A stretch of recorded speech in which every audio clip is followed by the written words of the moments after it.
Avec notre chroniqueuse Kenka, elle est là chaque mois, une fois par mois. Bonjour, cher Joey. Hello, hello, mes guerrières. Et ton petit guerrier en face aussi.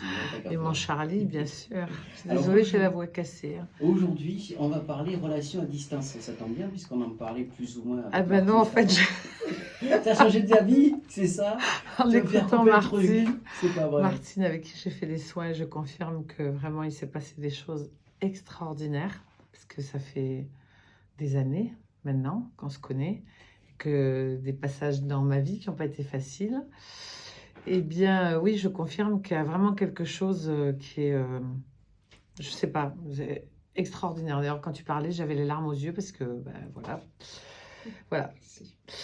Et donc, non, finalement, j'ai changé ma chronique. Ce sera un homme qui ne veut pas s'engager. Parce que ce week-end, je parlais avec une amie avec qui j'étais et effectivement, il y en a beaucoup comme ça. Ah bon, c'est vrai? Oui, il y en a énormément. Alors, il y a cette phase où cet homme est présent, mais pas trop. Il appelle, il est à l'écoute, il vous fait rire. Mais dès que vous parlez du futur, il change de conversation.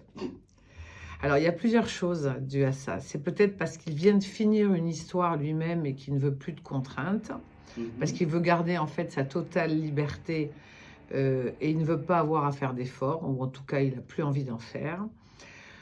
Ou alors, il a tout simplement peur de souffrir et il préfère rester dans la légèreté.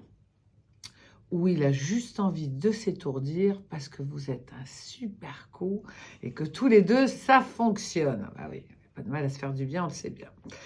Alors attention, celui qui vous dit que ça va trop vite, qui va trouver n'importe quel prétexte pour arrêter la relation. Attention aux hommes aussi qui parlent tout le temps de leurs ex.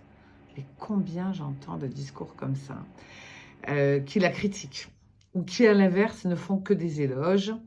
Et dès que vous faites quelque chose avec lui, vous avez droit avec « avec mon ex, elle adorait ça. Ah, mon ex, elle portait ça. Ah, mon ex, elle se coiffait comme ça. » Ensuite, attention à cet homme qui ne vous pose jamais de questions, qui ne s'intéresse pas à vos centres d'intérêt, à vos goûts. Attention à celui qui est toujours dans le questionnement. Est-ce que je t'aime? Je sais pas. Il y en a un qui font ça.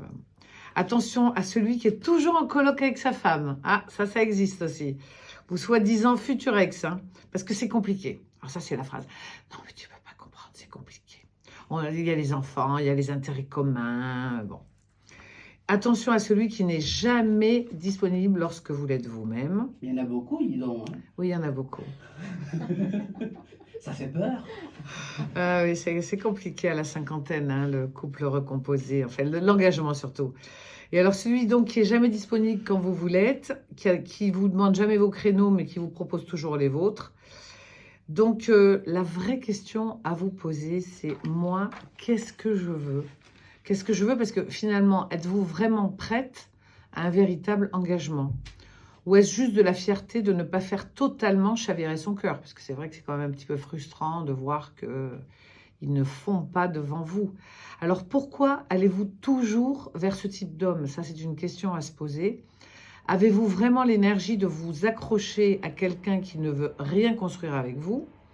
Car souvent, ce n'est pas tant l'homme la problématique, mais ce que vous êtes prête à accepter au nom de l'amour et ne pas être seule. C'est souvent ça, hein. J'entends des femmes qui me disent « Ah oui, mais moi, je ne supporte plus d'être seule. » Donc, elles se bradent.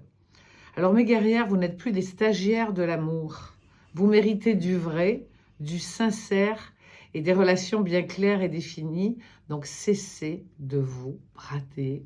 Chaque femme est unique et vous méritez d'être correctement aimé à la hauteur de vos attentes. Mais tous les hommes ne sont pas les mêmes. Non, non, bien sûr, heureusement d'ailleurs. Heureusement d'ailleurs. Hein? Sinon, ça ferait pleurer les patates. Hein. Je ne connais pas cette expression. Tu connais pas? Ça va faire pleurer les patates. Un grand merci à vous de tous d'être venus aujourd'hui dans notre émission, que ce soit Pascal, Angeline, Martine et puis bien sûr